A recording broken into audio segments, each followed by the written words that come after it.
Good evening. In a socially distanced world, Design United is an optimistic digital platform for collaborative design and connection.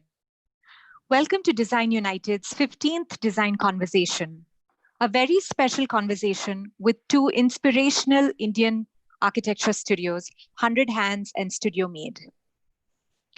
Mentorship and constructive criticism is an essential aspect for the growth of designers and design practices.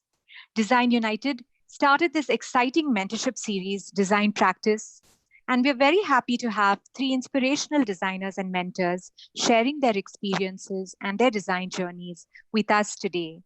Architects Sunitha Kondur and Bijoy Ramachandran from Hundred Hands, Bengaluru, and architect Madhusudhan Chalasani from Studio Made, Hyderabad. I'm Varna Shashidhar, founder principal of a regional landscape practice, VSLA, based in Bengaluru. I'm supported by ClayWorks spaces in this endeavor. ClayWorks creates flexible co-work spaces that focus on productivity and sustainability. They've currently come up with a new product which provides an overall work from home innovative solution. I'm also supported by my wonderful Design United team in this endeavor. The aim behind Design United is to create an optimistic space for regional dialogue, connections, collaborations, and opportunities for young designers and design practices, a much needed network of support and mentorship during these uncertain times. Design Conversation has featured talented emergent designers from our own region, India, Nepal, Sri Lanka, Pakistan, selected for their innovative approaches and practices that have a deep resonance with the place they are from. These young designers genuinely believe in contributing to the community and the environment through their design. So please continue to join us every week on Saturdays, same time at 4:30 p.m. for the conversation. With this background to Design United, let's move to the much anticipated presentation and conversation for this evening. It's indeed a privilege to introduce and to welcome our inspiring presenting designers and mentors, architect Sunitha Kondur and architect Bijoy Ramachandran from Hundred Hands, and architect Madhusudhan Chalasani from Studio Made. Hundred Hands was founded by architects Sunitha and Bijoy in the year 2003. Their studio seeks to identify appropriate metaphors for the particular exigencies of the project and is grounded in their search for contextually appropriate solutions. They describe their practice as a recognition of what exists and can lead to a more speculation of what can be.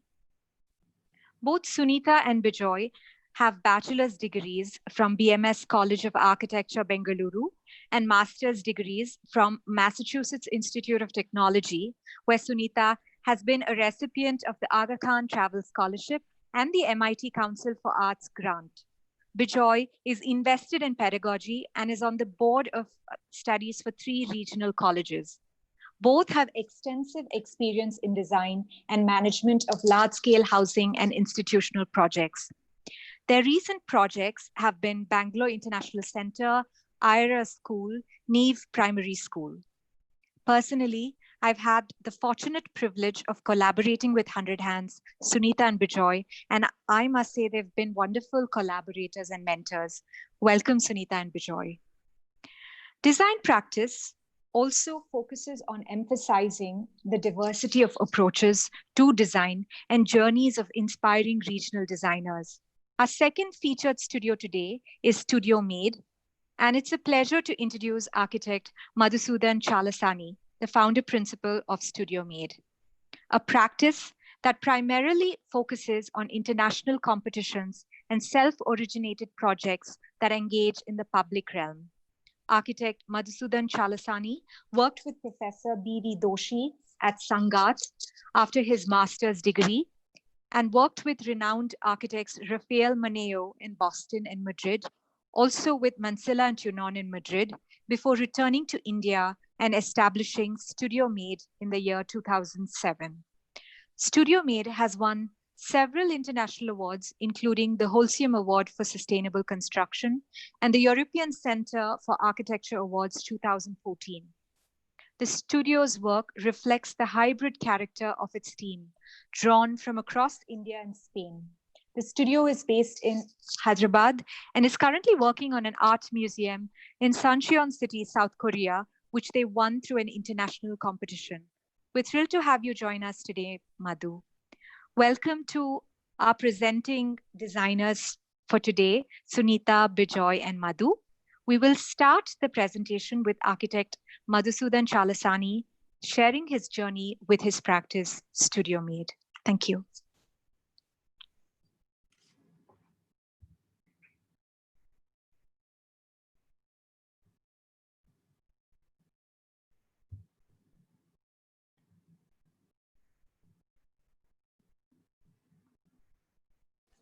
Sakshi, I think you have to share the file. Yes.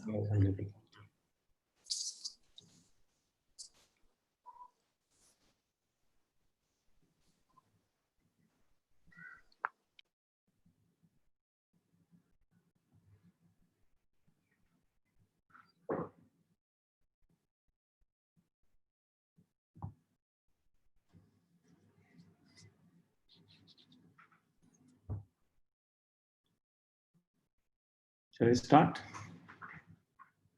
Yes, please. Thanks, Madhu. Thank you for having me over. I don't know whether I should be focusing more on the work or the circumstances that has led to me working on these kind of projects and finding my own way of working. So to begin with, I'll just quickly run through a small presentation I put together of the projects we have been doing for the last 5 to 6 years. Yeah, next. So these are the wonderful, collaborators I had over the period of time. Some of them continue to work with us. Next. So rather than looking at project individually, I thought that I should try and find out whether there is any pattern in our work in terms of in the ideas we have been pursuing over a period of time. And then I just came out with these kind of things, which seems to be the recurring theme in all our projects. Every project for us is, to begin with, is an independent of the context. It's important for us to have a conceptual construct of the project, which is independent of the context. So the whole design exercise is about how do you formulate the conceptual first, and then how do you contextualize to a given situation at a later date. And then in every project, we try to see if whatever is our intervention, whether it's in an urban context or in a suburban context, whether it reflects some of the memory of the place. And for us personally, it's been very important to pursue architecture which doesn't have a definitive form to begin with. It's more about creating space rather than creating a style or a language for itself. So most of our projects are neutral in the sense, as Ayush was mentioning earlier, they are function neutral. It's important, because I've always been fascinated by traditional buildings, which seems to have outlived the function, and then still they seems to create that visual impact and the spatial impact without having any direct reference to the, more often than not, the redundancy of the initial function. And something which I thought that modern architecture always lacked, and modern architecture seems to be so driven by the function that once the redundancy sets in over a period of time, the building loses its significance. So for us, that's also one of the and another aspect we continuously strive in every project is much beyond the functional requirements or a programmatic requirements, what is that the project gives back to the community in which it is situated? Whether is it possible, whether can it provide a new public space, whether it can give some kind of an access to the larger population much beyond the users of the building. And another aspect which I thought was continuously like prevailing in all the project was movement as a generator of the form itself. So initially you decide the flow of the people, you decide the linkages in the site, and then the actually volumetry follows it. So the generator becomes not the function, but the how you envisage people moving through them. And last, but we feel it's the most important aspect of it is the impermanence. Impermanence, by impermanence, I feel we mean that there is going to be some kind of a redundancy of usage, say over every 5 years or 10 years. But when you are conceiving buildings, public buildings, which will last for say like 50, 100 years or even more, how do you design those buildings which do not have any kind of a permanent function assigned to it? So these are like broadly these are the principles if someone has to classify them as the principles of our work. So now I'll run through the projects without talking too much through the projects, because I'm sure all of you would have seen these projects. And if you're interested, you people can go back and check it on the website in more elaborately way. But I just want you people to look at these projects, look at these principles, and see how much is captured in these projects. In some cases all, in some cases a few. We'll just quickly run through the projects. Next.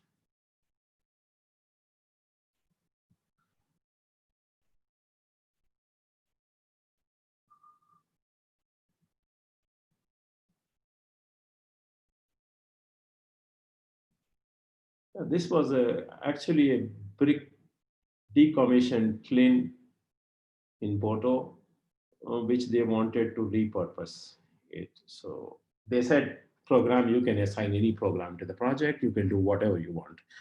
But you like the idea is to maintain some kind of a situational position the existing structure has over the entire territory, and then see what kind of a function can be. So we decided to completely clean it up and make it into some kind of a playground with the galleries surrounding, which are like existing walls of bricklane are used as galleries, and the rest of it is just a public space.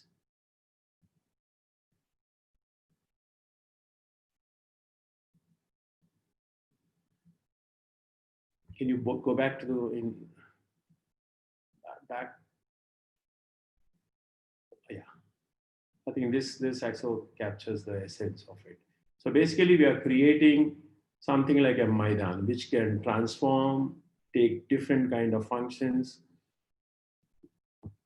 through the day, through the week, through the year. The only defined part is we just don't want to touch the perimeter that got defined by the thick walls, which were actually used as storage for those bricks. And we eventually made them into small kind of unassigned again galleries where kids can go play. They can get transformed into some kind of a play areas. So it's essentially about not doing anything or doing very little, and then trying to find a purpose to the whole place. Next. So these are the edge conditions. Next. Now this is how the place has, see, this whole, I think this project captures the essence of what I'm talking about, having a neutral kind of spaces, having a neutral kind of form, having impermanent, functions assigned to the spaces, rather than customizing spaces for a particular function.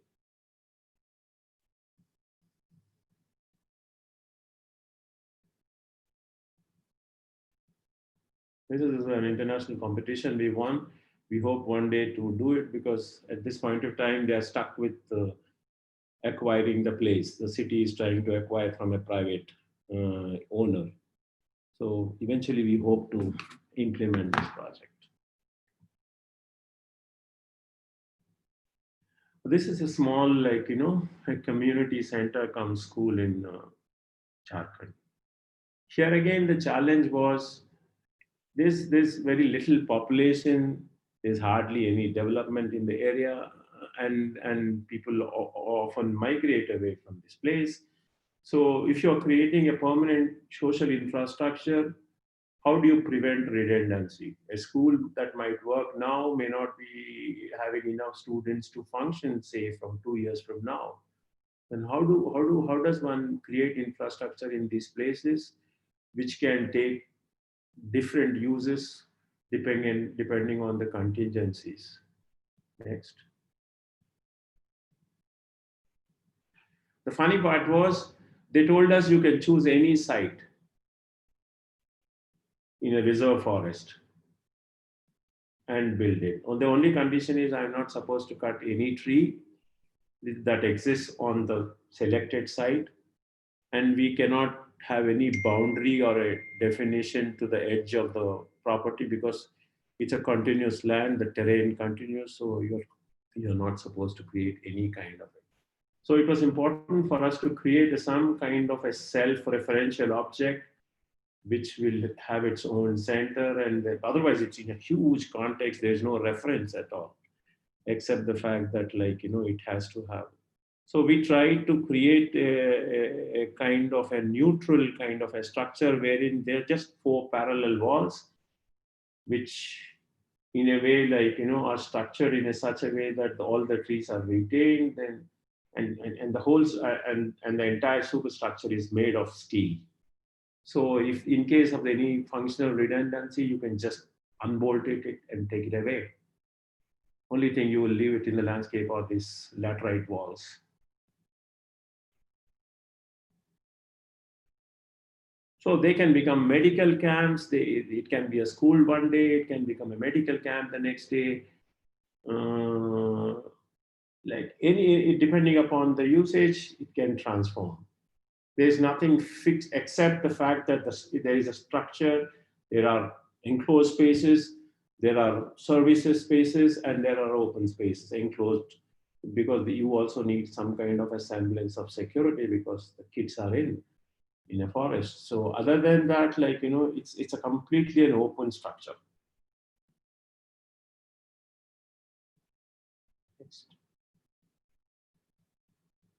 Is it? So it doesn't have any kind of, like, definitive form to suggest it is a school or it's something else. It's just, it can actually transform into whatever the use it could be put to.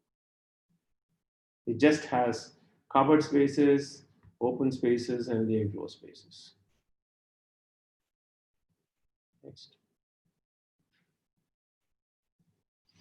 This is our proposal for Mamiyan Cultural Center. One of the 5 finalists for the project. Here again, the challenge was, how do you, like, you guys have to remember that, like, more often than not, we are, like, designing in places we have never been to. We don't have any contextual understanding of it other than the literature that's provided with the brief. But like, of course, we are trained to look at the photographs and look at the things to kind of, like, come to some kind of an understanding of the context. But still, it's not a substitute for actually being there.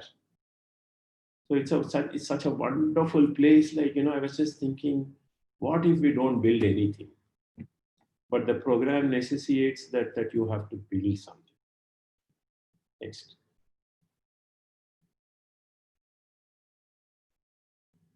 Next. We've done some research about the place and the typology of the existing structures in the area, climatically, how they respond, and how, more importantly, how easily they sit on the terrain without actually making a huge statement. Next. Yeah, we ended up creating 3 self-referential cubes that sit on the terrain. And in the kind of a relationship they build among the 3 actually is the project. Next.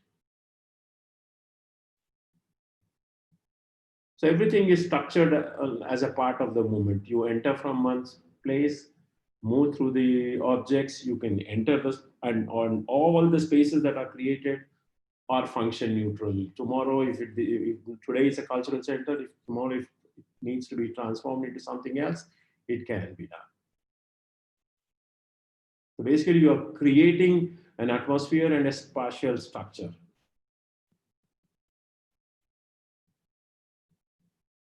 It's made of rammed earth. Next. Right.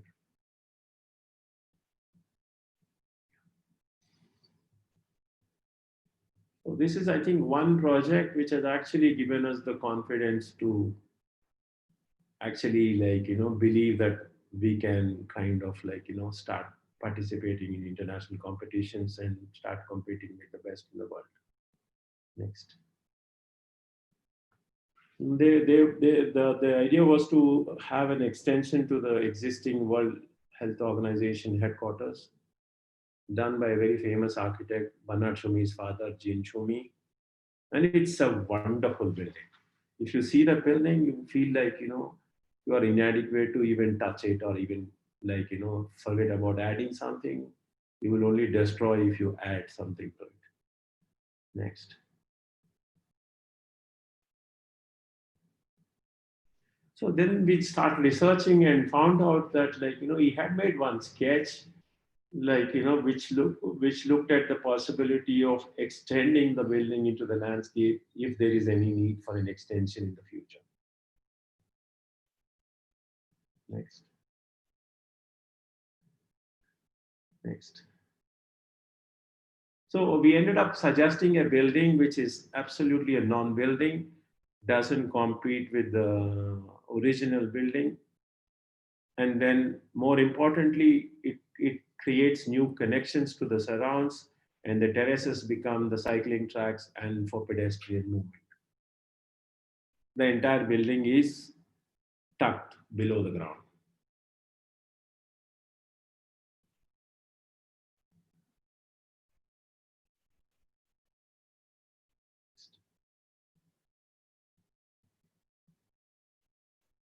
Yeah, these are our extensions. These are our extensions.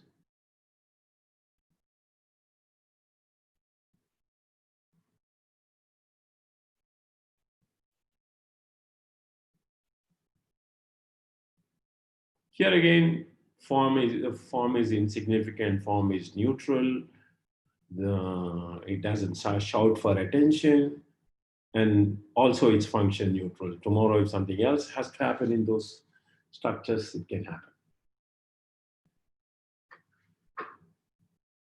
This whole part is this extension. Whole base of the building. And then last, I just wanted to, this project, I would like to, show it in little detail.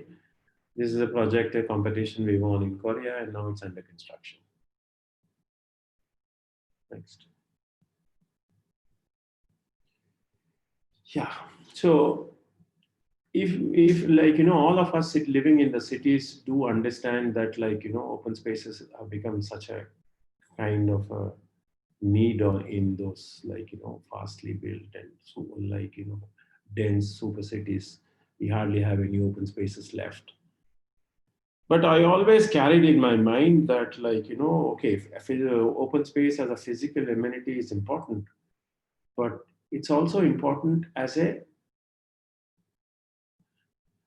psychological amenity. For example, in Bangalore, the kind of ground which was there opposite MG Road, I don't know what for kind of a function it kind of houses through the year, but it's a huge psychological amenity. You come from dense packed places and then move into that part of the town, then you feel a sense of openness, and then then there's a psychological contrast which all the time the mind seeks, other than actually serving as a physical amenity as an open space. So this was Suncheon's walled city. And there was a small river that kind of bypasses besides the walled city, and of course the walled city is completely disintegrated and it has expanded in all directions. Next,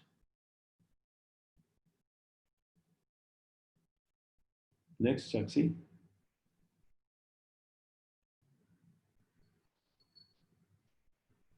And then we started looking at how the open structures are structured.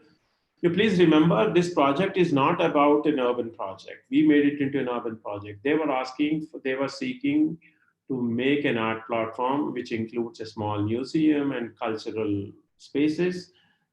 Uh, it, it was almost 7 hectares of land, and then the amount you need to build was very little, compared to the size of the site. So we were just thinking that is it possible to actually create some kind of an urban amenity or an urban infrastructure which will kind of uh, out with the necessity of an art platform now, and tomorrow functionally it might kind of morph into something else. But is it possible for us to create an urban infrastructure which will actually enhance the place, create more urban connections, and and make it an integral part of the surrounds? So that's what is something which we framed it for ourselves, and then started looking at in the Far East, how open structures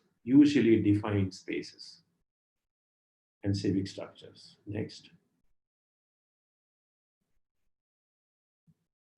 Next, actually.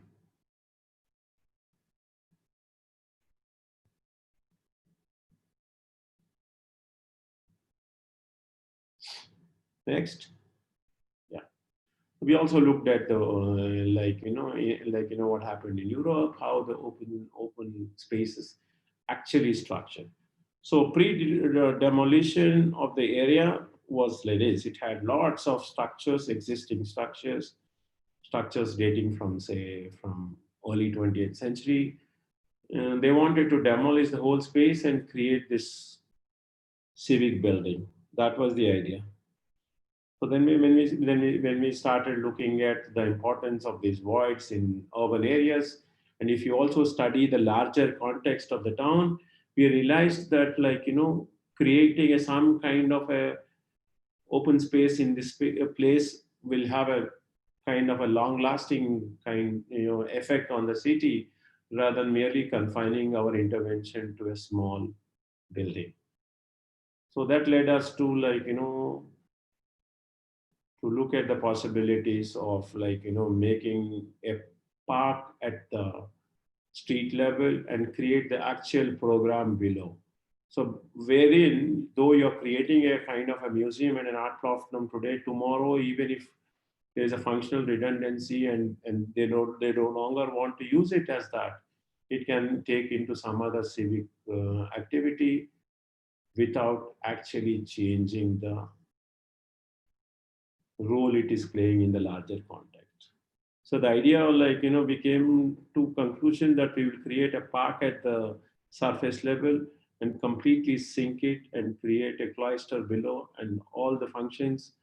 And then, since the river also flows at a lower level, the cloister is directly connected to the river. The museum is also connected to the river. And on the surface, people can just come and use it as an amenity for the park. And there will be only two, you have this subterranean cells which actually can grow in increments, take different forms without actually changing the basic character of it. So the idea was, we are creating an infrastructure which opens up new linkages, connects to different levels of the city, and still creates an infrastructure which doesn't have a definitive form and which can take any kind of future uses if and when required. Next. So this was the basic idea, So the river is here, and then you sink the whole thing, create a kind of a hidden cloister, and only those on the surface only there are two pavilions which allow you to actually go down to the actual civic space that's been created below, and it acts as a connector to different parts of it. This is the lower level part of it. Next, and this is the basic void that's been created. I feel that the necessity for this void, completely outperforms the need for anything else in the city. For essentially, this is what the project provides for the city. It creates some kind of a void, a psychological void, which people can use it as a contrast to the dense fabric that surrounds it. Next.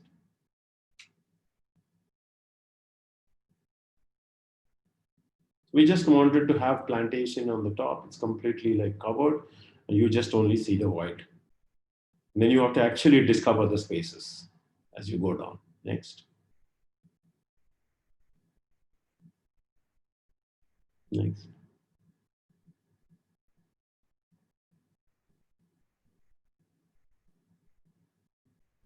This is what you will see from the cloister level as you look up to the city. You just have these two pavilions, which will act as connectors to the city. Next.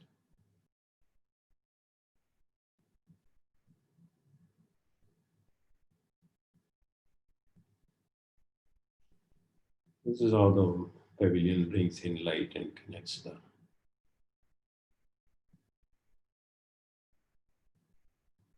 Next. Next.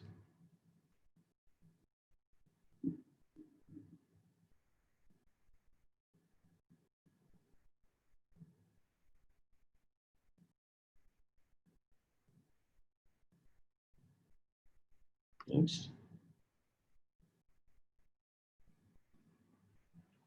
This is how it will be there on the surface level. And now I want you to look at, since you have looked at these projects very fast, just look at the principles I was outlining in the beginning and see how they connect to the projects.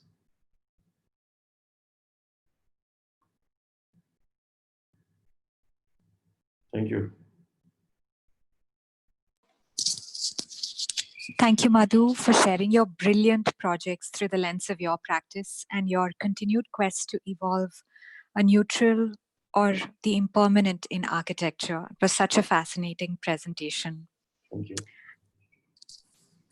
I would like to invite architects Sunitha Kondur and Bijoy Ramachandran to share their work.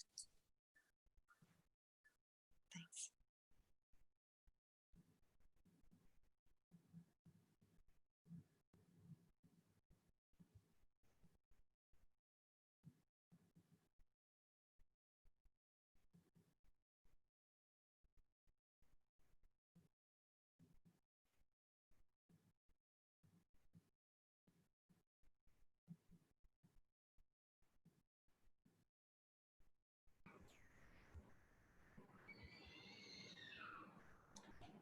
Thanks, Varna and the Design United team, ClayWorks, etc., for inviting us to be part of this wonderful series that you guys have initiated.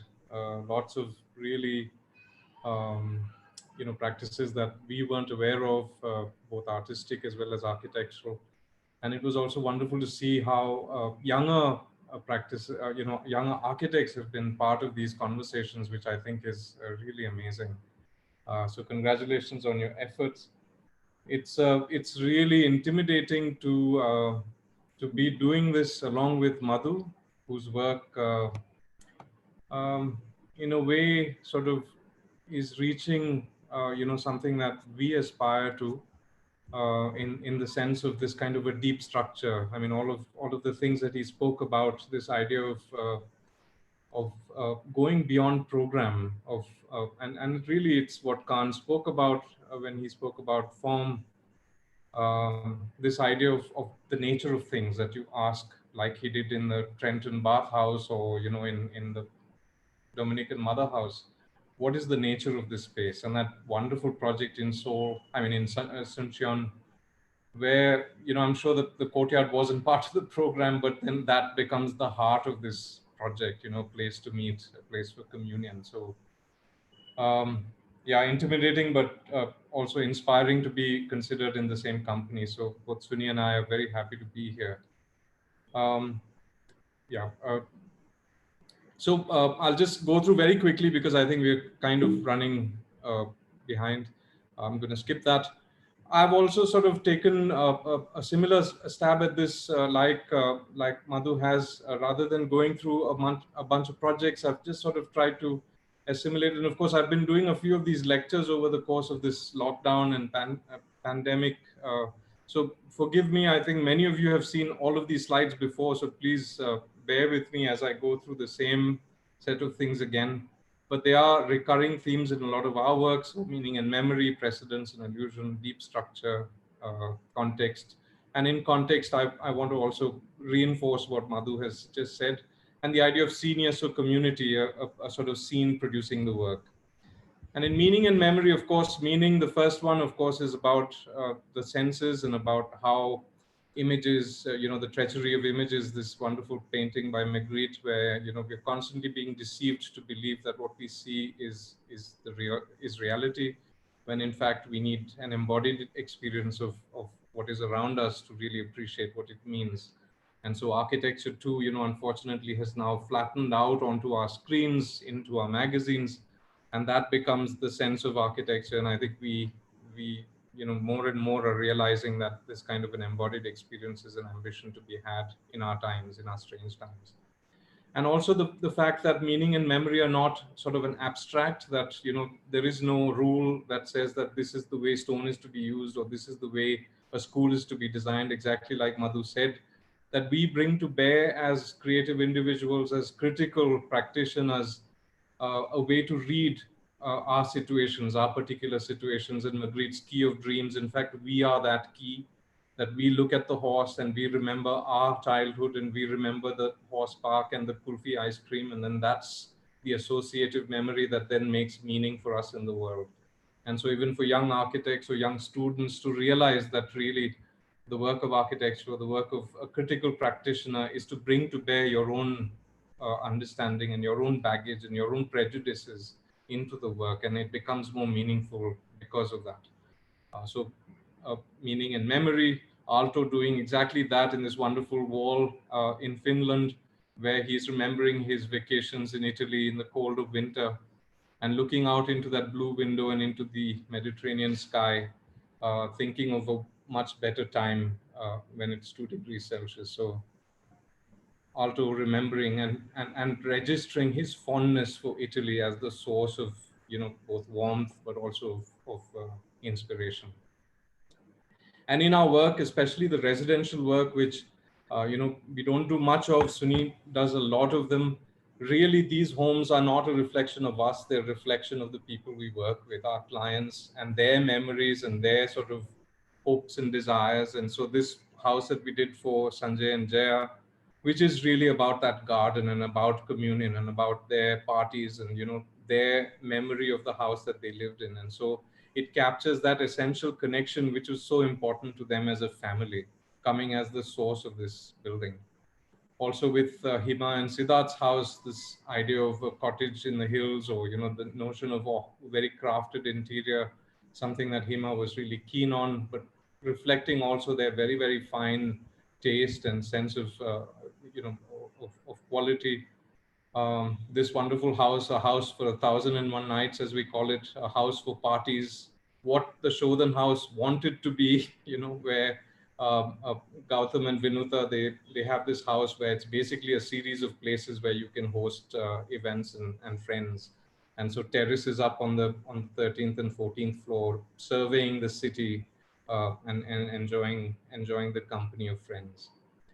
Also meaning coming as a direct reflection of what the project requires functionally. And so though program is essential here, the acoustic conditions of these rooms offering us the guide by which this space has been designed, this sort of articulated form coming as a response to the actual functional requirements within. So rather than a capricious or arbitrary nature, that it comes from a real understanding of what the place is going to be used for. We're also interested in precedence and illusion, and this amazing drawing by Piera della Francesca, which collapses into one frame, two scenes across time. So on the left-hand side, you see Pontius Pilate looking on the flagellation of Christ. Christ is sort of tied up onto that pole, and people are whipping him. But across the centuries, there's the Duke of Urbino on the right-hand side, who was also killed by these two conspirators, on either side of him.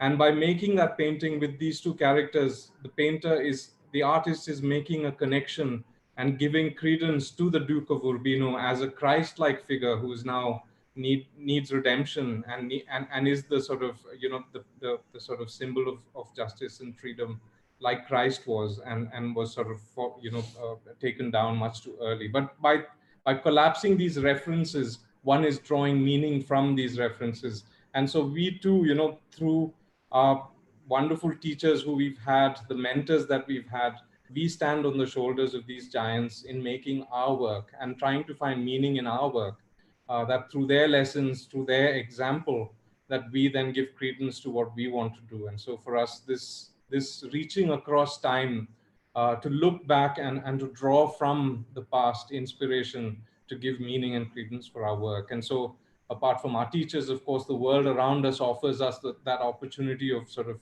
gleaning information, gleaning inspiration. So trips like this, where you draw by hand, you try to register, and all of these an essential activity to try and abstract and to try and assimilate and make your own these fundamental principles, much like Madhu's wonderful work, which sort of seems to have already reached that level of clarity. And so to talk about this standing on giants, of course, we're constantly aware of what has gone beyond, before us. And like T.S. Eliot says, we're thinking about practicing both in a recognition of the pastness of things, of what has come before us, but also of its contemporaneity. So what was past, what was history, and what its presence is today, and how we operate today with the understanding of that pastness. So wonderful ideas like the idea of the mat building, where it's about democracy and freedom, but also about order and rhythm. The idea of participatory space as the essential condition of an institution where everything is about what is in between. Like that, again, like that wonderful courtyard in Madhu's project, where that's the heart of the project, that this participatory space invites you to both look and partake of community, but also to engage with your friends in intimate communion. So that's the essential condition of an institution. Form and design, Kahn's wonderful, dichotomous design process. On the one hand, form as an abstract question of what is the nature of things. And there was a wonderful lecture recently by Jaimini Mehta who talked about the Trenton bathhouse in New Jersey, and the idea that Kahn understood at the heart of this project was the idea of community, about people meeting as they come to take a dip in the pool, that it was a communal activity. And so the void, the sort of open center becomes the heart of this building, and not the shower cubicles, the toilets, the washing, the wash basins, but it's really the nothingness, the place where you would now speak to your friends, hang out while you're changing, and discuss the politics of the time. So form being the marriage of both, form and design being the marriage both of the nature of things, the fundamental question of what this project is about, but also design as a reflection of circumstance and contingency. That Kahn, and I'll show you later a project where he's marrying these two. And so I'm interested in Madhu's work, but I'm also wondering about how Madhu talks to, or how he incorporates and deals with contingency and as an essential author of the work. Deep structure is Charles Corrier's wonderful term for this kind of depth charge that you get when you go to a place that you somehow recognize fundamentally that it's something ancient, but also something that you completely connect to.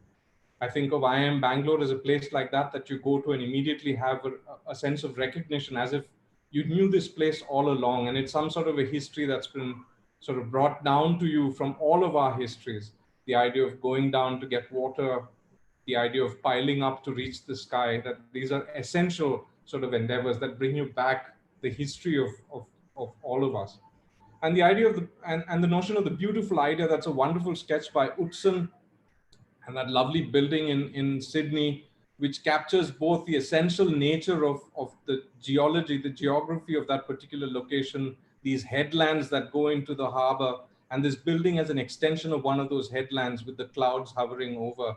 And how can we come to a metaphor for that site, for that particular location, as the guiding principle for our project? And so these are ideas, of course, from the giants who we look up to, from Alison Smithson to Hertzberger to Kahn to Korea, and of course to Utzon.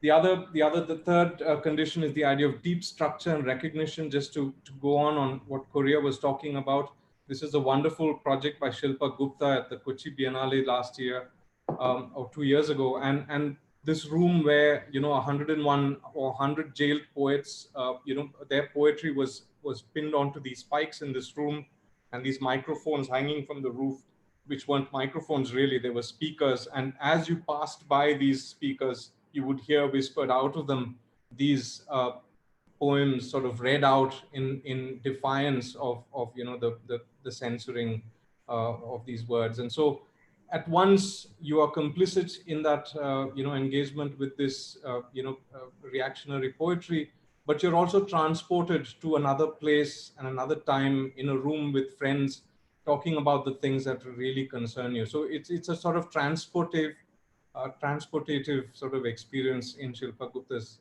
project.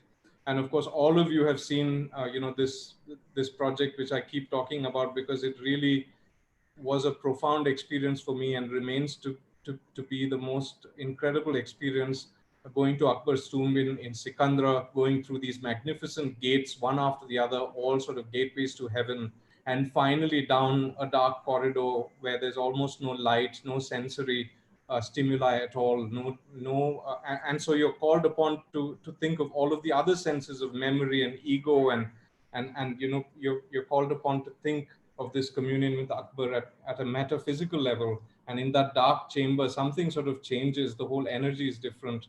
How can architecture do that again, to take you beyond what is the physical realm? Context, and this is where, what Madhu said, and to reiterate what Madhu said, context is both these things. And these are two paintings by Patwardhan from Bombay, a radiologist with a very, very sharp eye. And the left-hand side is the city for Patwardhan. And each of these people, the guy in the bus, the guy in the white shirt looking at the bus, the person drinking his tea, the people on the mezzanine, they're all in their little worlds, just like, Kabiru, who will come later. They're all sort of in their own trajectories, finding their own meaning. And in a sense, that's form, like Khan would say, that each of us is trying to bring to bear, like in Magritte's painting, our own understanding of the world. And that's context too. But context is also the physical condition of a place. And that wonderful painting of the Irani restaurant, where the Irani restaurant owner has become part of the furniture, also made out of marble, sitting there waiting for the emergency to pass. And there in the mirror are the life of the city that he misses. This is painted just after the emergency, but he's part of that context, completely embedded in it. And this is a project by Caesar, which really captures for me, not because of only Caesar's project, but because it tells us also about the other building next to it, that the church, where we're talking about the truth, about the meaning, all of it embedded within the church. You come into the church and then, you realize what the real meaning of the world is. And so the church doesn't look at the ocean. It flattens out the landscape. It's completely devoid of any windows. It's mostly about walls, etc. And so it turns its face away from what is the most spectacular view out onto the Atlantic Ocean. But that's the nature of the building, that the real meaning of this facility is within it, whereas Caesar's wonderful building, which he made when he was 24 years old, looks out onto the ocean, a secular place for communion, really enjoying. But both these buildings valid in the way that they respond to context because of their fundamental nature. And the last thing is about seniors, the idea that it's really, we've gone past the notion of genius, the single solitary mastermind who makes the great masterpiece, to really the scene making the masterpiece, and all of us together wearing our own glasses, looking at the world differently and making meaning out of our work. And architecture is that kind of communal activity. And so as seniors, of course, we have wonderful collaborators. Varna and Design United have had Harshit sitting in the blue shirt on the left-hand side. Harshit is now, has a practice of his own. Orko, who did Ira in the striped shirt, Surabhi in blue, next to her, Anna, Srikanth, Harriet on the left. These are all wonderful collaborators who we've been lucky to have in the office, who brought a lot of who contributed significantly to our work. And without the team, the work is less. And of course, Suni, my wife, who we started this practice with. But also, this is a picture from NASA in 1994. There's Suni and me. We won the GSAN trophy. And so, NASA is really important because you never know what the benefits are of doing group work, but also that BMS was that kind of place, a place of incredible communion of people together, learning from their peers.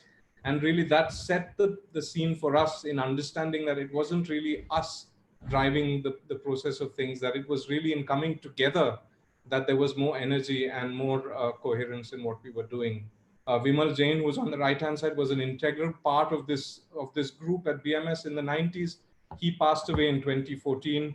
We made a foundation in his name, and in 2014, we had a wonderful event with Jyotindra Jain and Charles Courier at the Indian Institute of Science. For once, all of us were thanking Bangalore for the terrible traffic, because we got all of this time with Courier speaking about all kinds of things, an incredibly inquisitive, curious mind with a great cutting sense of humor. We announced a workshop. Everybody thought Charles Courier was doing the workshop, but he wasn't. So our tutors came to the workshop with Charles Courier masks, which Shomitra made. But it was Prashant Pol, Vijay Narnapati, Nagaraj Vastare, and Shomitra Ghosh who conducted the workshop as part of this first event. We've since had 2 workshops, at IIM Bangalore, residential workshops modeled on the Mercat Masterclass, where we've had Richard Pastrier and Peter Stutchberry with Doshi the first time, and with Prema Tilake and Neil McLaughlin the second time. We've also hosted, of course, after having seen Madhu's incredible work in Hyderabad, we managed to get it to Bangalore and hosted it at BIC, a wonderful exhibition. We had a panel discussion, but the exhibition was a real sort of eye-opener for students, his amazing models and clear drawings. And very recently in 2019, we hosted an evening with Doshi where we showed some clips of a picture of a film that my brother made with me, but we also invited 4 local architects to talk about the influence that Doshi's had, a wonderfully sort of moving and personal tribute to the great master. So very quickly, BIC, 7 years, 18 iterations, 27 project architects, 11 consultants, 17 contractors, 8 principal donors, and for a piddling building of 45,000 square feet. So a long gestation for this project, which in some sense, really opened our eyes in the sense of this idea of shared authorship. So what is the nature of a public building? How do you organize a mixed use program? And how do you critically respond to a particular condition that you're presented with? And in this case, of course, there is the context, but also the nature of designing by committee. And so what is a public building? And we always look back at this wonderful project that Moneo did in Murcia in the south of Spain. And it's a project that, of course, the building on the right is Moneo's building, which sits on that plaza, but it basically creates, just like the church did in the old days, it creates these places, and those things that you see on either side of the main door, they're called retables. And those retables are filled with the patrons, the angels, the sort of the divinities that look down onto this plaza and sort of give you sanction to use it. And now Moneo subverts that notion of the retable, but now sort of with people, all of us having access in this city hall, looking down onto this plaza and giving it sanction and having hegemony over public space. So the notion of gaze, the notion of power through observation, the notion of being at a place of vantage as an essential notion of what it is to be public. Also the idea of committee, and so this wonderful example of Khan's building in Medea in Pennsylvania. He did this Dominican mother house project. He started with that plan on the left-hand side.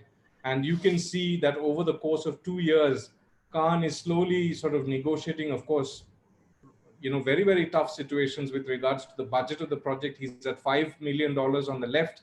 And as he comes to the fourth iteration on the right-hand side, it's down to 1.5 million square feet. $1.5 million.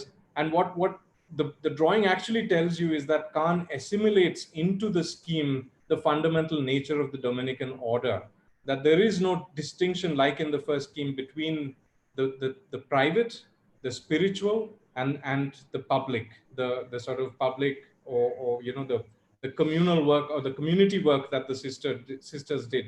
And so as a plan, it collapses into one sort of gestalt, both the private as well as the public components of the plan, and captures in essence what the Dominican order is about.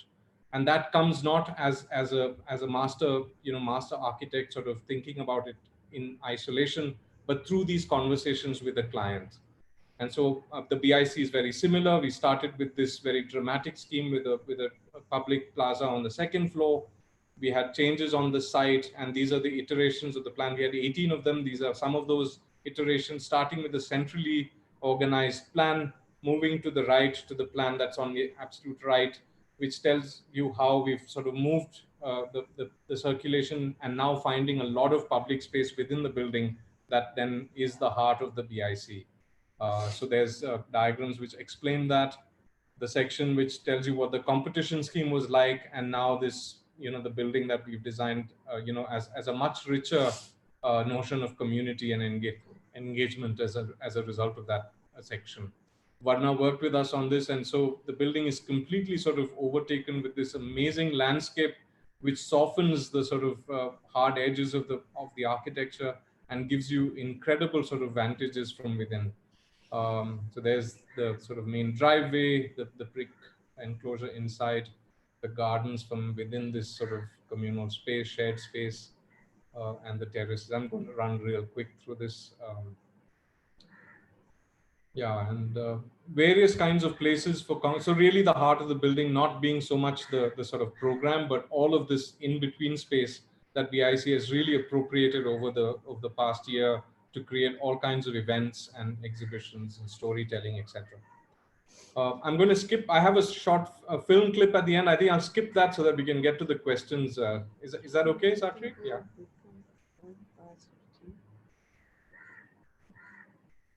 That would be great, Architect Bijoy. Thank you. Thanks, guys.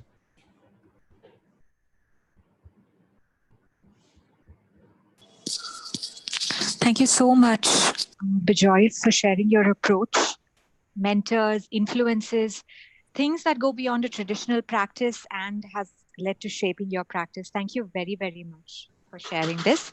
With this, we now open our session to conversation. I would like to take this opportunity to introduce and welcome our moderators for the conversation. Ayush Gangwal, a young architect from Aurangabad, who is currently an associate architect at RMA Architects, Mumbai. He has a keen interest in architectural research and was part of the core research team for the State of Housing exhibition organized by UDRI and the Architecture Foundation. Our second moderator is architect Madhura Jamshandekar from Mumbai, who is a master's student at the Humanitarian Architecture program at Austria and an intern with Design United. She's keenly interested in writing and the performing arts. Welcome, Ayush and Madhura. With this, we'd like to open our session for conversation. Audience, we welcome your questions and we invite you to please type your questions for our architects. Thank you so much. Thank you, Ms. Varna, for the introduction and also to the speakers for the very inspiring and extremely relevant presentations. I just have a quick point to make. As a young architect, when I browse through Google Earth images and see what heinous architecture has done to our cities and our planet, I'm almost scared to build anything. But I want to thank architect Madhusudhan for showing how architecture can be invisible, hidden, veiled, or diffused. I'm very, very inspired today.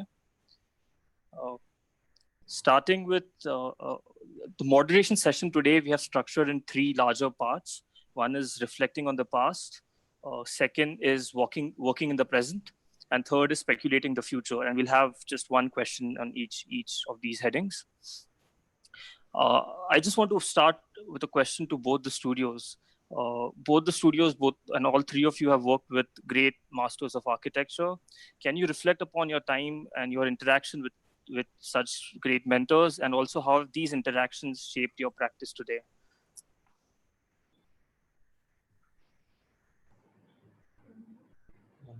Madhu can go first. Bijoy, you start, no? I just finished speaking. Yeah, you go, yeah. Madhu. Yeah. No, you reverse it, no? Reverse the order now.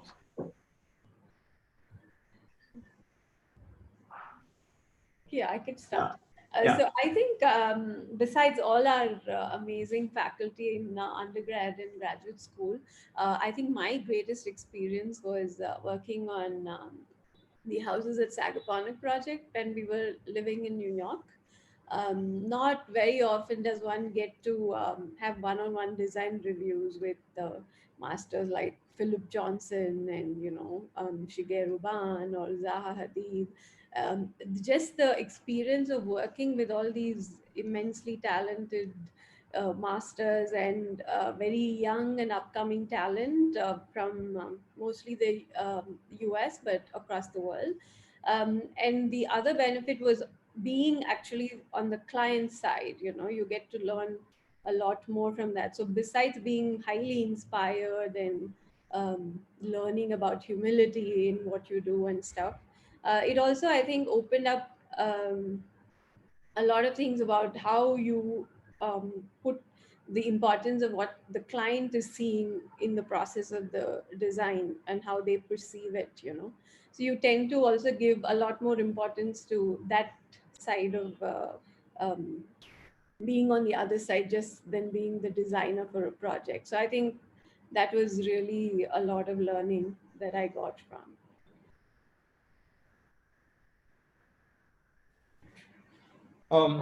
Yeah, we've been very fortunate. I'll talk a little bit about my experience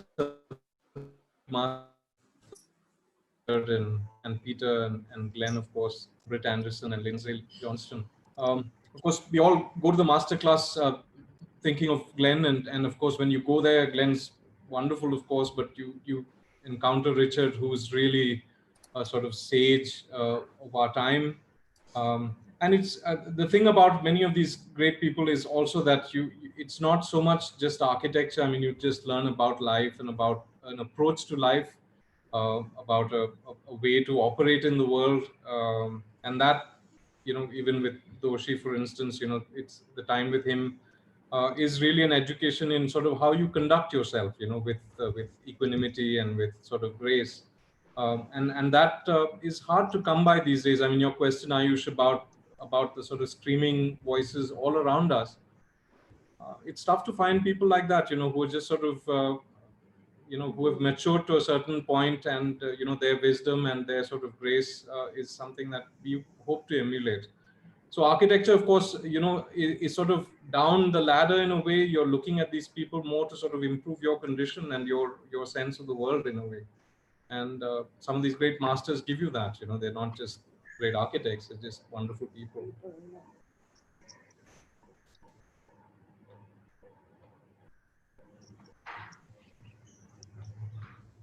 Thank you. Yeah. Sorry. Yeah, see, just continuing with what Bijoy was telling, it's less about learning about architecture from these masters.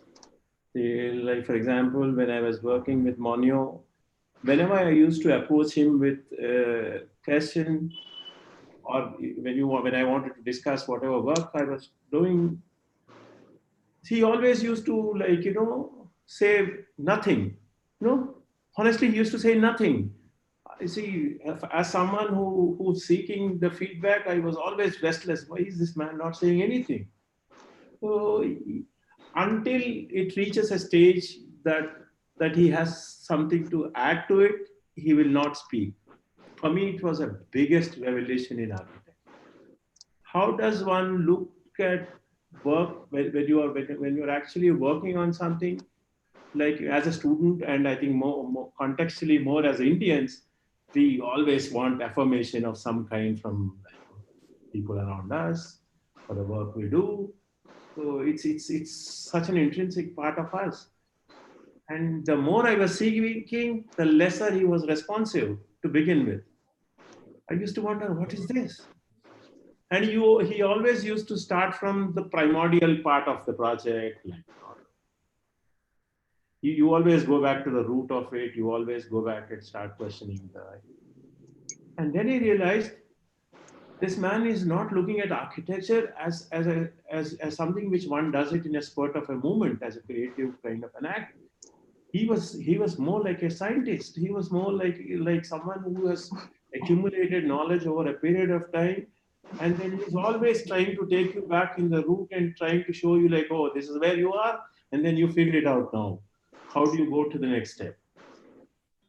I have never heard him saying good ever. I've never heard him saying right, never, or wrong, never. It's amazing, like, all the time, seeking deeper, like, he'll just let you do. And the only thing he always used to tell me is, be yourself. Don't try to be, never try to be like anyone else. You can't be.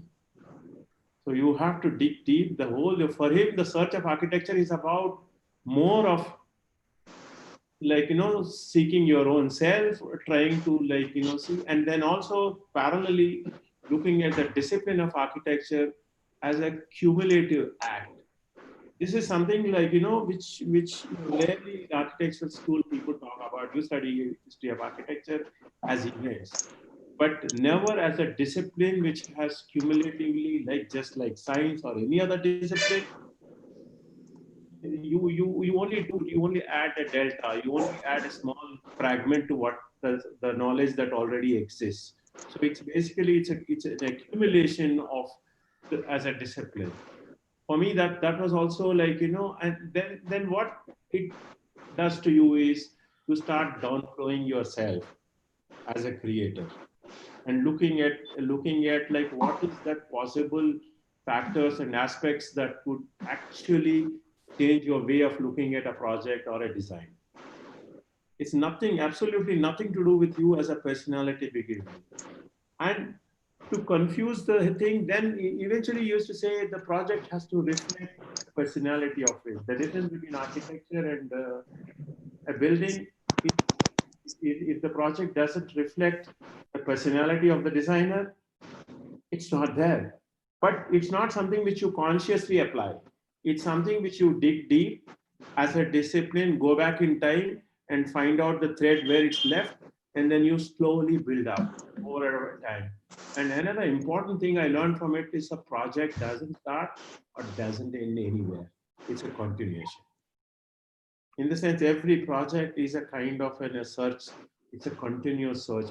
For me, that was like completely changed my perspective about architecture. And then I started looking at things as, okay, it's less about us and it's less about like proving anything to anybody. It's more about like, seeking something you are not knowing at this point of time. So, and one more thing he always used to say is, if you know something what you're doing, then don't do it. That means it's not worth pursuing it.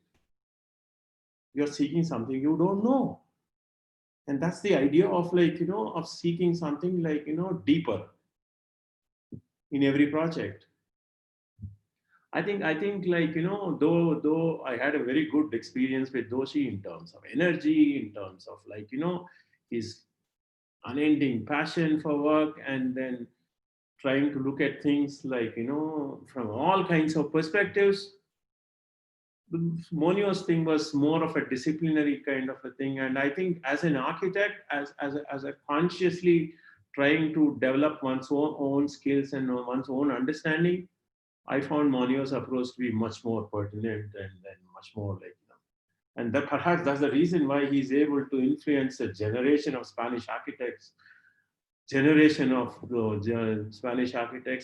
not by following them or following him as such in terms of style, but in terms of commitment to the discipline. I think that is something like, the other day I was telling Sunitha also, like somehow like mentors in our country have not done it.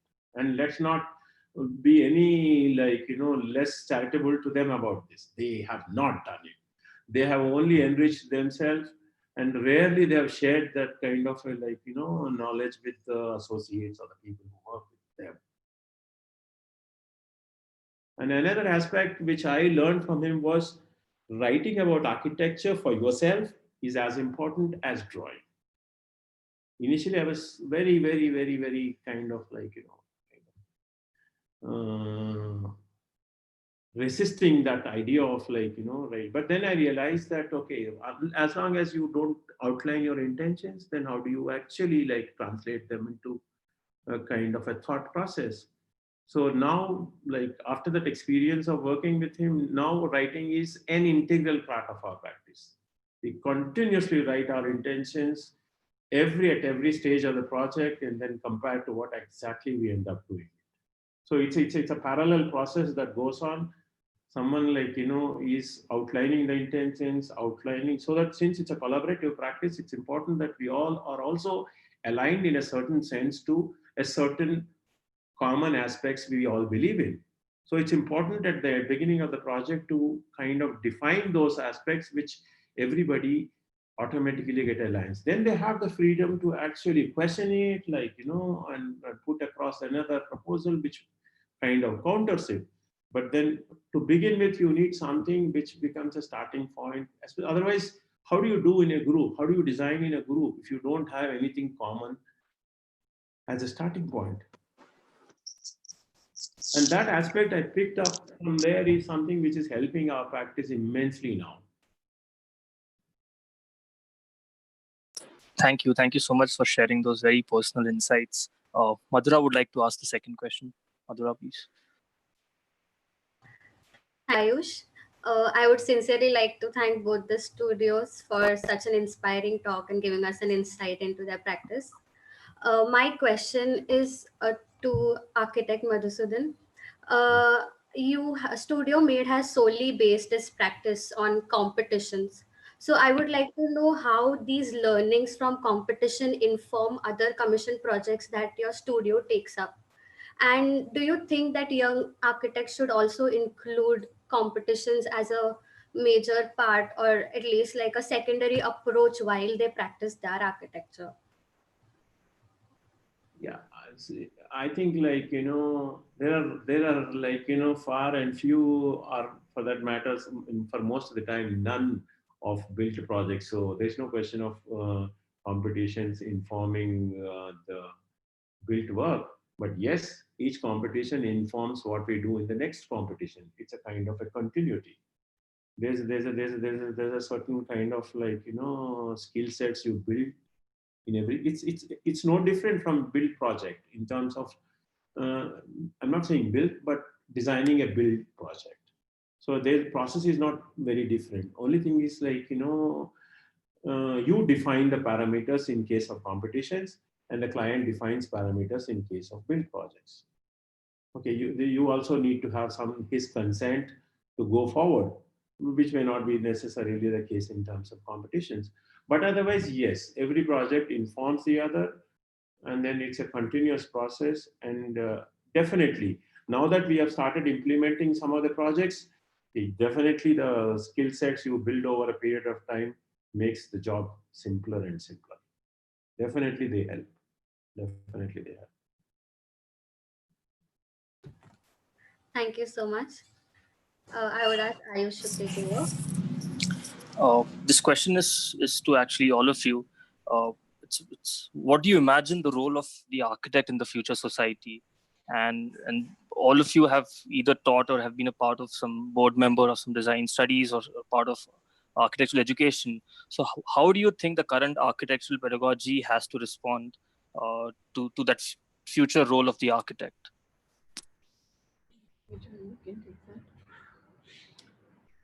Shall I go, Madhu? Yeah.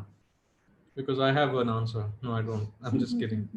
Well, I think as part of the local university, what we've of course realized, and I guess everybody knows this, is that unfortunately in most architecture schools, you're not really prepared in a way that you engage. Once you come out of college, you're not really prepared to engage with the world in an active sort of way. Architecture school is built on the fallacy that architectural design is the work of an individual, and so most of our studio projects are done by individuals, and you have a defense where you're supposed to present this project to a group of jurors, and there is a sort of fundamental problem with that, because when you come out into the world, you realize that it isn't often, and this is also with reference to what Madhura was asking, that the competition project, of course, Madhusudhan's been very fortunate to have worked with a lot of competition projects, but even competition projects, once they see the light of day, require that negotiation, which then make them real things. Like Madhu was saying, that you need to be able to have conversations with your consultants, with your contractors, with your clients. The city may throw up certain curveballs at you, and so you need to operate in the real world in an active sort of form of engagement. And schools don't prepare you sufficiently for that. And so the wonderful English architect Neil McLaughlin, the Irish architect Neil McLaughlin, talks about education as a form of practice.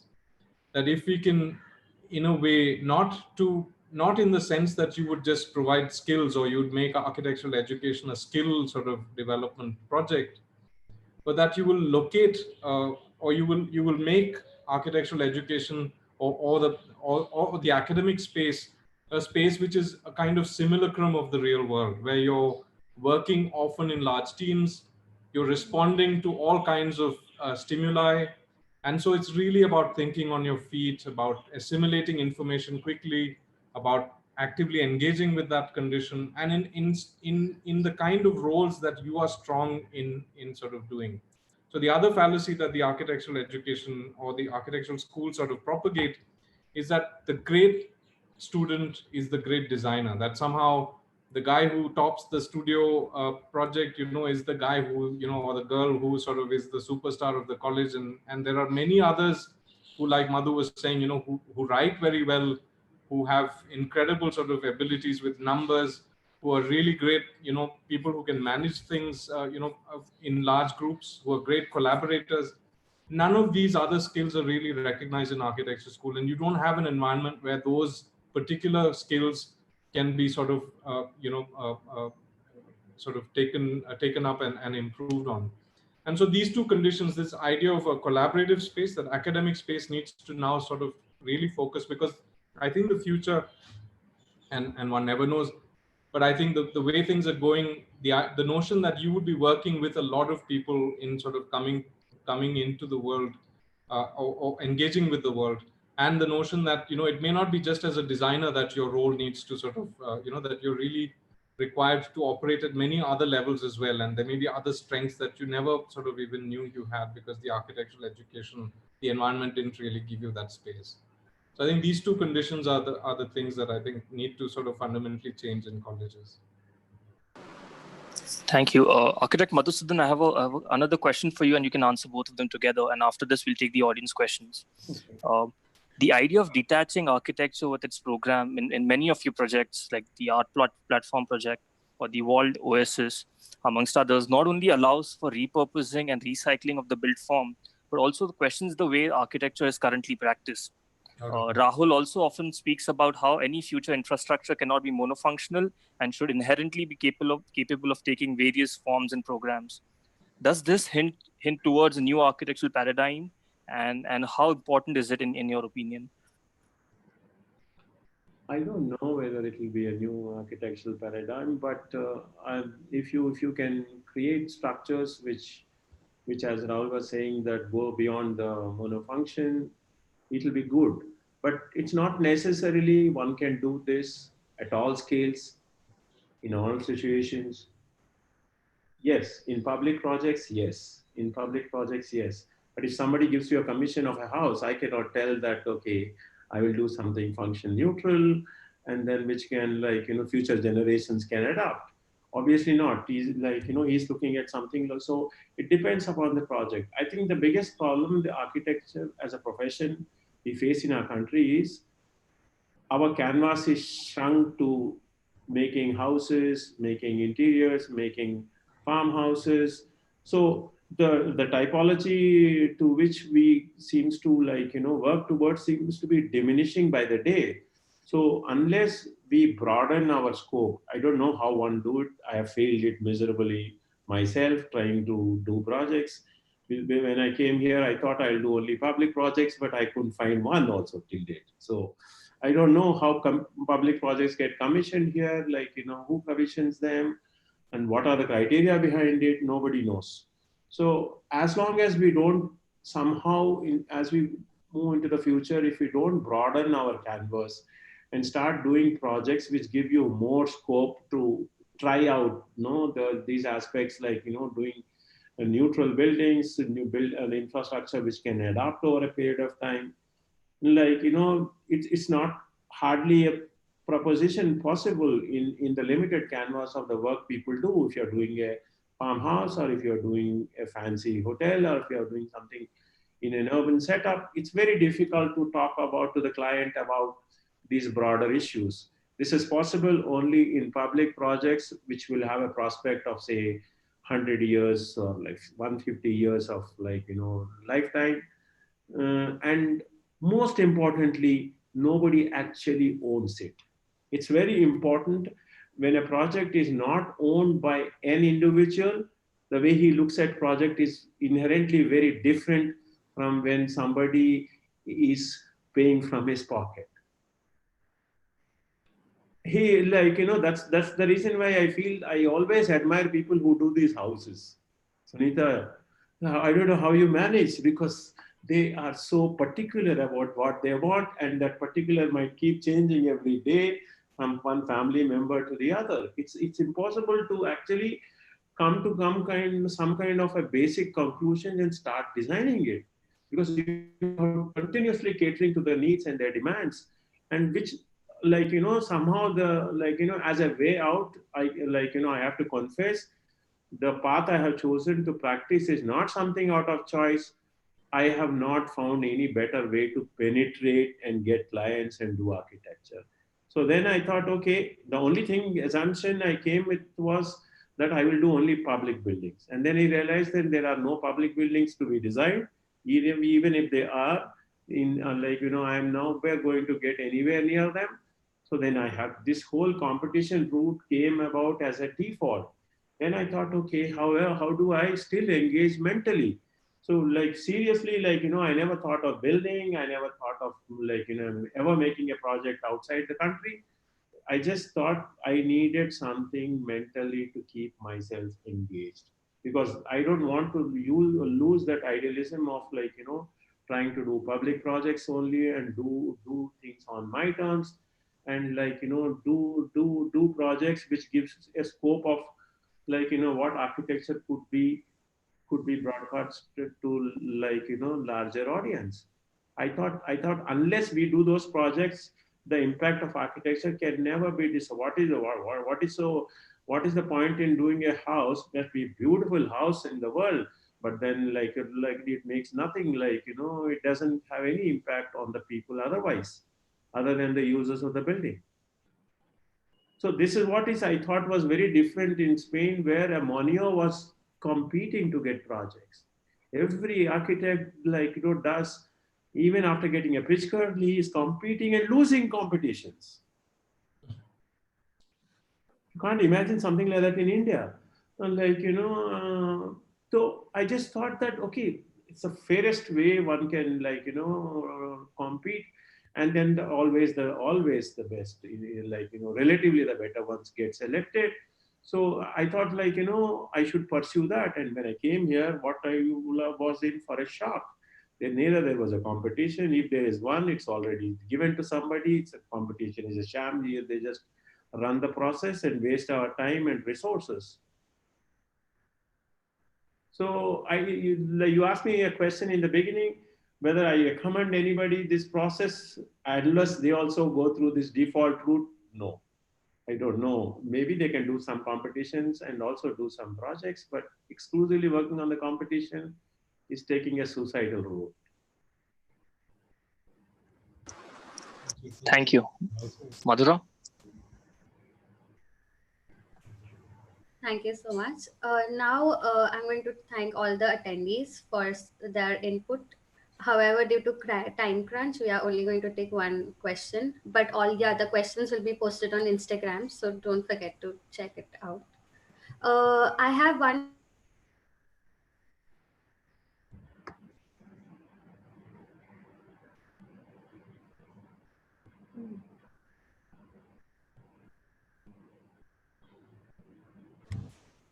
question for Bijoy. I think Madhura. I think we lost. So I think I'll just go ahead with the question. This question is from an anonymous attendee. As an architect, and I don't know for whom it is, so I think both of you can answer. As an architect, how do you hold on to your initial design approaches towards the end of the project? Do you find it difficult to hold on to the initial ideas or adapt yourself or adapt your ideas, and how do you go about it?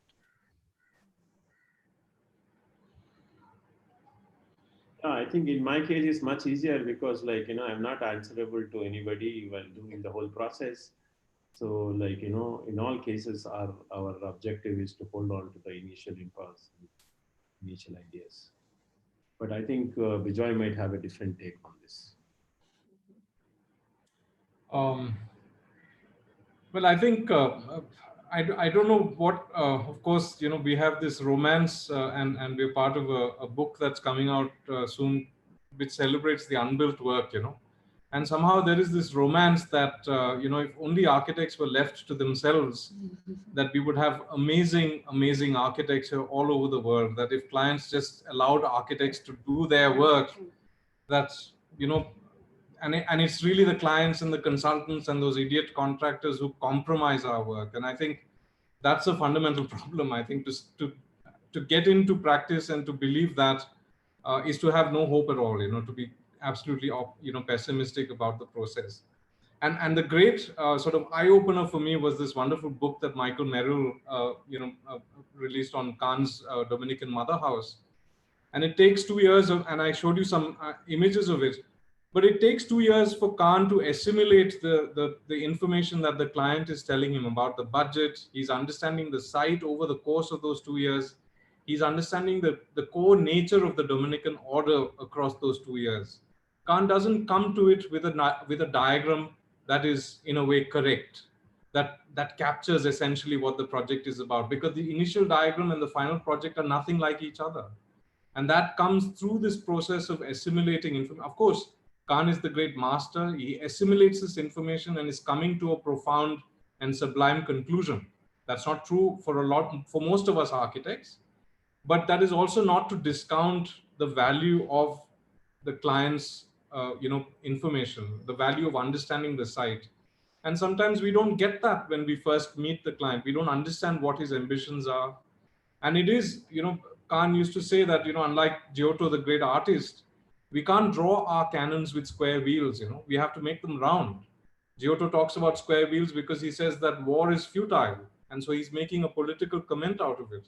Whereas Khan's got to make the damn thing run, he's got to make it work. And so I think this notion that somehow students, and this is again the same thing that I was talking about, so somehow you have this belief that from the void, you will get the amazing idea, and that the client is now here to screw it up, with his ideas, with his, he's not aware, he's not traveled. And so many architects come to the table saying that we want to educate our clients. And I think that's just a stupid way to practice, that you would be so presumptuous to believe that there is nothing to be had from conversation. Even a great architect like Khan needs conversation to then fine tune what he then produces at the end. I think it makes the ideas more inclusive, and then I think if you have a kind of an informed conversation, I think it only enriches. Absolutely. I think it's a very delicate balance. You need to kind of infuse the client's personalities as well, and that's what I think makes each project what it becomes. Besides our own ideas of design and how we represent our work, I think it gets even more specific when you kind of bring the client's input into it and asks for that real conversation between the two. I don't think it's one-sided at all. And I think best projects come with enriching conversations all the time. Just a clarification. I mean, of course, like Madhusudhan already said, not all clients come to this conversation with that sort of wonderful, profound wisdom and sense of the world and a sense of sort of no ego. And that's a difficult thing as well, because not only do architects have a very large ego and want to sort of, put an imprint in the world, a lot of clients too are having the same sort of challenge, and so it's very rare actually where you get the client and the architect really having a conversation about what is meaningful. And we are striving for that through our work, that we bring to the table, what is really important here, And that's why I think, Madhu's wonderful project in Seoul is a great lesson in that, because he has put into that project something that the client never asked for, And that's what, when Khan's sitting in his office working on this mother house, he works like all of us, putting out all of the program, he's writing out, he's making little block diagrams of all the program, but constantly on the other side, he's thinking, what is the nature of a monastery? What is essentially the quality of this monastery? And it's all beyond the rooms and the chapel and the library. It's something else, no? It's apart from that. Yeah, that reminds me of the designs we were reviewing with Philip Johnson, his very modest 2,400 square foot design. And the only thing that my boss, who was his client for the project, was concerned, we had like 3 meetings trying to work the plan of the kitchen out. It's like, what is so important? The client, for them, is like that kitchen that has to work absolutely the best way that he can use it, and that becomes the core need from the client's perspective. But then you think about Philip Johnson, and how much effort he's putting into the design of this simple kitchen. And the perspectives are so different, so you have to learn to respect that. But I think it's interesting, like how you look at each project. And or you have to be like Doshi, who can engage with the client on everything other than what possible. Discussed at that point of time. Yeah. So at least you need to have that skills. He can actually take you on a tangent and discuss everything and obfuscate what is to be discussed at that meeting, so that he can still think over it. He told us when we were making the second film, he said that after 6 months, the client should forget why he hired you. That's the objective. He's like, why do I have this guy? Yeah. It's like not everybody will have that skill, that engaging skill and skill to kind of engage people at different levels. Yeah. It's an amazing skill he has. But like you were saying, doing homes, it's also like it's such a, you are so involved with the people that you're working with, at least for the interior projects that we do for homes. It's like you know them so intimately, and hopefully, like at least in our case, most of them are really good friends. So it turns out to be a good experience, but it could go the other way as well. But because it's I think time is also one thing, not spoken often, that how long you get to kind of engage with the client. Yeah. How long the project conception happens. If he comes on a Monday and wants a plan on a Friday, I don't know what kind of an engagement can happen.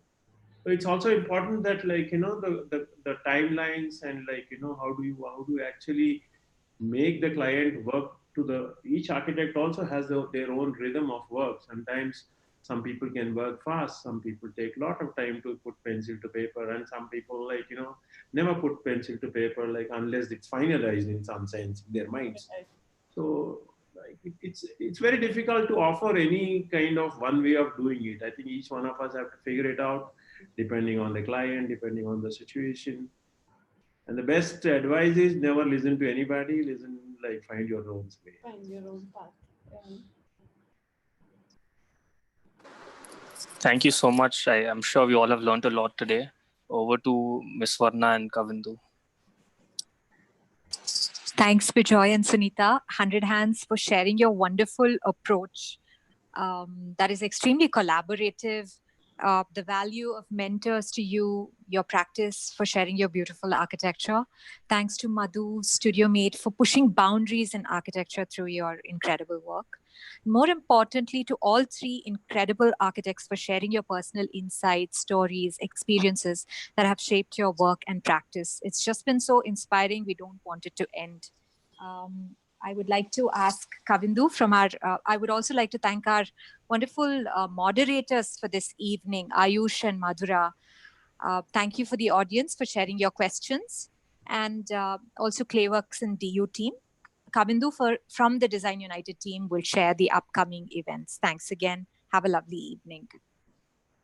Hello, I'd like to repeat what Baramam said, just by thanking architects Sunitha, Bijoy, and architect Madhu for your wonderful presentations today. Thank you to our moderators Ayush and Madhura for an interesting and thought-provoking conversation. We'd like to extend our gratitude to ClayWorks for supporting the webinar and all of our webinars. So far, Design United has successfully completed 16 installments of design conversations, and we have many more exciting speakers lined up, with designers across the spectrum joining us to share their thoughts. So do make sure you are back next Saturday at the same time. In August, we have the origami artist and textile designer Aditi Anuj of Adigami, Bangalore, presenting her work with landscape architect Emali from Mumbai. In September, we are joined by inspirational architect Brinda Somaya and her daughter architect Nandini Sampath of Somaya Kalapa Associates Mumbai in the design practice. In the mentorship series that proceeds in progress on 4th September, we are joined by renowned architect Madhu of the Mindspace Architects Bengaluru. Next Saturday, 1st of August, in our progress session that features new practices with projects in progress discussing their work, we have two talented studios. Dora from Gujarat, India, started last year by Naomi Parekh, ceramic architect, will be presenting her project alongside Raghu Ramachandran of the Lemonade Factory from India. Mentoring on the 31st of July, we have our leading architects and mentors Hiranti from Sri Lanka and architect Somitha from India. To know more about this special invited online session, please visit our Design United website page. Do also fill in a feedback form that will pop up on your browser about today's webinar. Join us and stay inspired. And so follow us on our social media for our upcoming conversations.